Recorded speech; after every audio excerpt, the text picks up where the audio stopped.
Bruce, can you confirm that Mark Stone's good to go today? He'll be a game time decision. He was out there this morning, and we'll see how he reacts to that. Lost the special teams battle last game, but were you pleased with 5-on-5 to make up for it? Yeah, and I thought we did a decent job in the kill. It was a good tip by Perry. He's good at that. We didn't give up a whole lot. It wasn't a lot of sustained pressure. Thought our first power play was good. Our second one, we were out of sync. But 5-on-5 is usually where it's won and lost, especially if, the calls go down as the series goes on.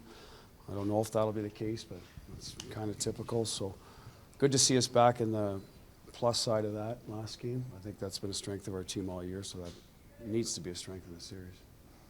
There seems to be a belief on both sides, really, that, you're not really out of it no matter what the score is. Like, there's these continued comebacks that we see and such. Where does that come from your group, do you think? Well, our guys, I think in the regular season we were one of the better teams at that. Obviously, Edmonton is in the playoffs. They got on a run there, so they feel comfortable playing from behind. I think there's a little bit of experience there. And then the other thing is, you can score, right? If you're a team that doesn't score much, that can get in your head if you get behind. But I think both teams know they have the ability to finish, so I don't think they get too worked up about being behind. I don't think it's a formula you want to go through every night, but this is the NHL. You're playing against good players every night. You're not going to be at your best for stretches of time. I think getting through those stretches is the biggest challenge, and the teams that do that, I think, end up being fine. It's, you can't take 20, 30 minutes off. In 5 or 6, 7 minutes, sometimes it doesn't go your way, but that's what we're focused on, trying to limit those lulls. Are there particular guys that set that tone on the bench, maybe when you're down, whether it be messages? Is it the same guys? Yeah, well, listen, it's typically your leaders, and obviously the coaches have to do their part there, but I think when the players start mentioning it, it means a lot more. Our guy's Petro. He's a very vocal guy. Naber will speak up there. Obviously, Mark Stone's an emotional leader, but Jack's always been a guy that will, send the message he needs to in those situations. So, yeah, we've got lots of guys, and most of the good teams do have their guys that have to do that. It's part of the game, and it happens almost every night. How much do you change your approach? Looks like they're splitting up McDavid and Draisaitl. How much do that change the approach defensively?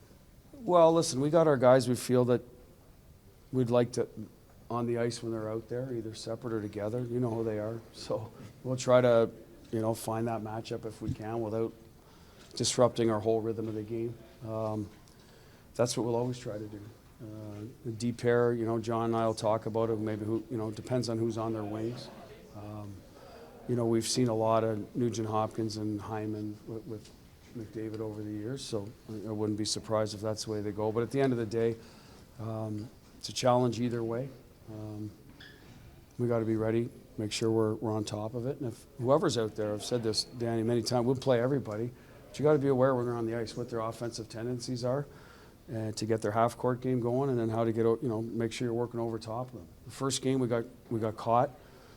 Game 1 or 2, I forget, it was Perry's goal, the 3-on-2. We weren't over top of them, and we're kind of standing there, and that's a mistake you can't make. Early in the series it happens, but we can't repeat that. So it doesn't matter who's out there, and that's kind of how we handle it. Hayden Hill made some big saves for you, especially in the third period before he got beat on the bad bounce. But do you like how his game is trending? Yeah, he's a gamer. He gets better as the game goes on, and can't fault him for any of the goals. They're good shots. We got to be better in front of him early. But he got better in the Minnesota series progressively, as the team did. So, to me, they're intertwined, right?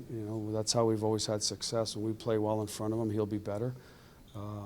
And that's the formula for us. Where do you feel like the confidence level is? Like, you feel like you played 2 good games. You're still down in the series, though. I do. I think we know that Game 2 could have went either way. We didn't play well in Game 1, but it was tied with 3 minutes to go. So we're right there. We had a lead going into the third. So, we feel if we can get to our game that, we can get the wins.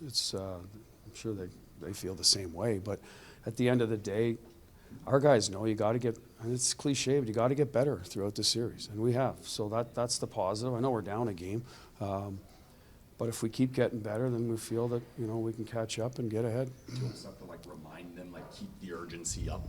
Well, I think they know, to be honest. For us, it's maybe the start, right? Like, make sure we start on time. We've been hit or miss with that. This is a loud building, and we feel like they'll be ready to go. So make sure you match their intensity early and get yourself in the game and don't take yourself out of it. We almost did the other day early. Like they hit a crossbar, could have been 3-0, right? So we got to be a little more, we talked about earlier, the lulls have to be a lot shorter, especially with a dynamic offensive team, because they could bury you early if you're not careful. So that's more the message about the urgency.